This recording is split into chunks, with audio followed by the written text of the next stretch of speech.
Jai Mohanji. My name is Lakshmi. I'll be starting the reading of Sai Satcharitra chapter 7. The Wonderful Incarnation. Sai Baba knew every yogic practice possible. He was well versed in the six processes, which include dhauti, stomach cleaning by a moistened piece of linen, 3 inch in breadth, 22.5 inch in length, Khanda Yoga, separating his limbs and joining them again, and Samadhi. If you thought that he was a Hindu, he looked like a Muslim. If you thought he looked like a Muslim, he appeared to be a pious Hindu. No one really knew whether he was a Hindu or a Muslim. He celebrated the festival of Ramanavami with all due formalities and at the same time permitted the sandal procession of the Muslims. He encouraged wrestling bouts in this festival and gave good prizes to winners. When it was time for Gokulashtami, he got the Gopal Kala ceremony duly performed, and during the Eid festival, he was allowed Muslims to say their prayers in his masjid. Once during the Muharram festival, a few Muslims proposed constructing a tajia, a tabut in a masjid, keeping it there for a few days and afterwards taking it to the procession through the village. Sai Baba allowed keeping the tabut for 4 days and on the fifth day had it removed without the least compulsion. If we were to say that he was a Muslim, his ears be pierced according to the Hindu custom at that time. If you think he was a Hindu, he advocated the practice of a circumcision, though according to Mr. Nana Sahib Chandorkar, who closely observed him, Baba was not circumcised. If you call him Hindu, he always lived in the masjid. If Muslim, he always had the duni sacred fire burning there. He also allowed the following things which is contrary to the Muslim religion: blowing of the conch, ringing of the bells, oblation to the fire, bhajan, and worship of Baba's feet with water. If you think that he was a Muslim, the best of the Brahmins, forgetting their orthodox ways, he fell prostrate at his feet. Those who went to find out about his origins were dumbfounded and were captured by his darshana. Thus, no one could discern whether Sai Baba was a Hindu or a Muslim. This is not surprising, for he who completely surrenders himself to the Lord and gets rid of his egoism and body consciousness thus becomes one with him. Therefore, he has nothing to do with any question of religion. Sai Baba was such a being and saw no difference between religions and between beings. He ate meat and fish with fakis, but did not grumble when dogs tried to eat from his dish. Sai Baba was such a unique and wonderful incarnation. On account of the merits of in my past birth, I had a good fortune to sit at his feet and enjoy his divine company. The joy and delight I derived therefrom was incomparable. In fact, Sai Baba was pure divine bliss and consciousness. I cannot sufficiently describe his greatness and uniqueness. He who took delight at Baba's feet was established in his own self. Many sannyasis, sadhakas, and all sorts of men aspiring for salvation came to Sai Baba. He always walked, talked, laughed, and with them, and always said the words Allah Malik. God is a sole owner. He never liked discussions or arguments. He was always calm and controlled, though irritable at times. He always preached the Vedanta, and nobody knew till the end who Baba was. Princesses and poor people were treated alike by him. He knew everyone's deepest secret, and when he gave expression to them, everyone was surprised. He was a repository of all knowledge, and yet he feigned ignorance. He also disliked honor. Such were the characteristics of Sai Baba. Though he had a human body, his needs testified to his divine nature. Everyone considered him to be Lord God in Shirdi. Sai Baba's behavior, the fool that I am, I cannot describe Baba's miracles. He almost got all temples in Shirdi repaired. Through Tatya Patil, the temples of Shani Ganapati, Shankar Parvati, the village deity and Maruti were put in order. His charity was also remarkable. He used the money he used to collect his dakshina was freely distributed 20 rupees to some, 15 or even 50 to others every day. People were immensely benefited by receiving Baba's darshana. Some became hale and hearty. Wicked people were turned into good ones. Leprosy was cured in some cases, while some blind men got back their sight without any drops of medicine being put in their eyes, and lame ones were able to walk. Nobody could see the end of his extraordinary greatness. His fame spread far and wide, and pilgrims from everywhere flocked to Shirdi. Baba sat near the dhuni and always meditated. He used to tie a white turban on his head and wore clean dhota around his waist and a shirt on his body.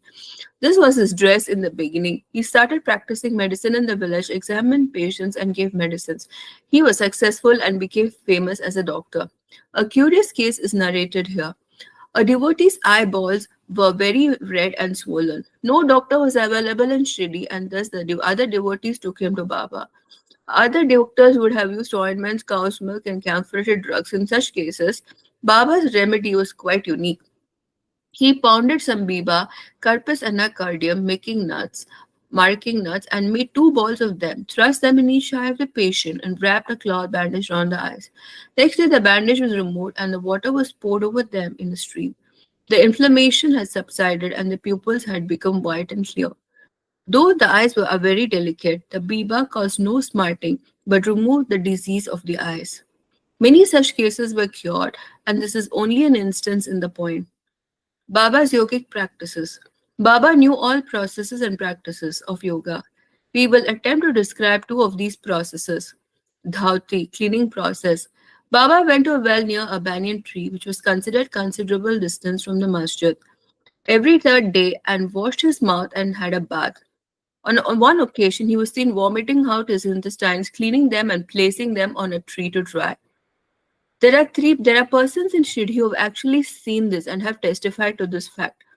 Ordinary dhauti is done by using a monsoon piece of linen 3 inches broad and 22.5 feet long. This piece is ingested and allowed to remain in the stomach for about half an hour and is then taken out.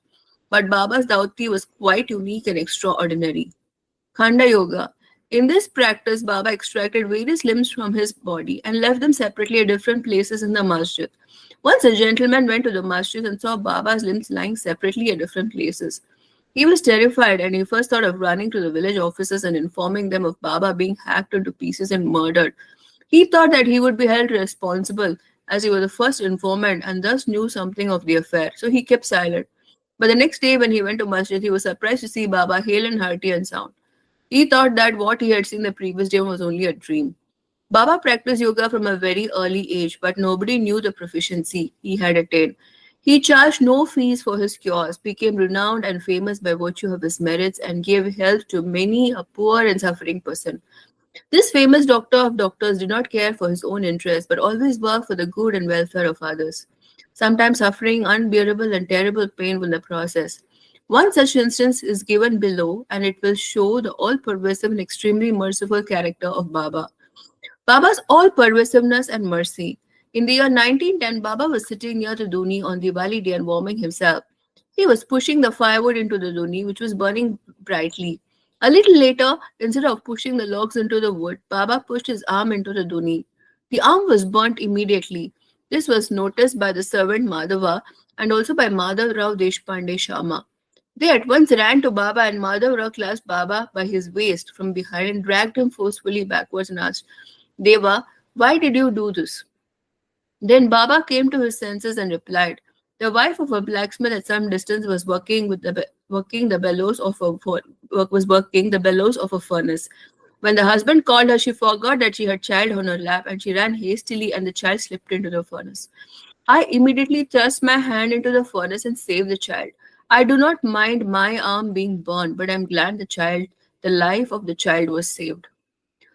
The leper devotee service. On hearing the news of Baba's hand being burned, Mr. Nana Sahib Chandorkar, accompanied by the famous Dr. Paramanand of Bombay, with his medical kit consisting of ointments, lint, and bandage, rushed to Shirdi.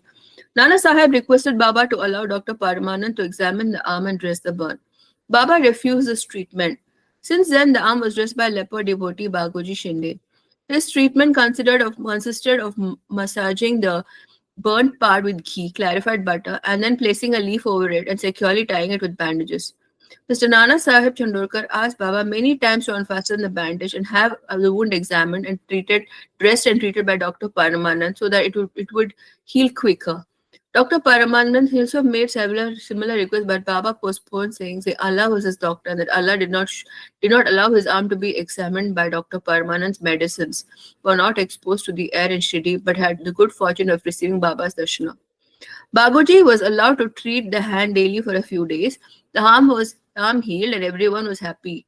We do not know whether any trace of pain remained. Every morning, Bagoji went through his program of loosening the bandages, massaging the arm with ghee, and tightly bandaging it again. This went on till Sai Baba's Mahasamadhi. Sai Baba, a perfect sage, did not really need this treatment, but out of love for his devotee, he allowed the Upasana service to go uninterrupted. When Baba left for the Lengi, Bagoji held an umbrella over him and accompanied him. Every morning, when Baba sat near the post close to the Duni, Bagoji was present and started his service.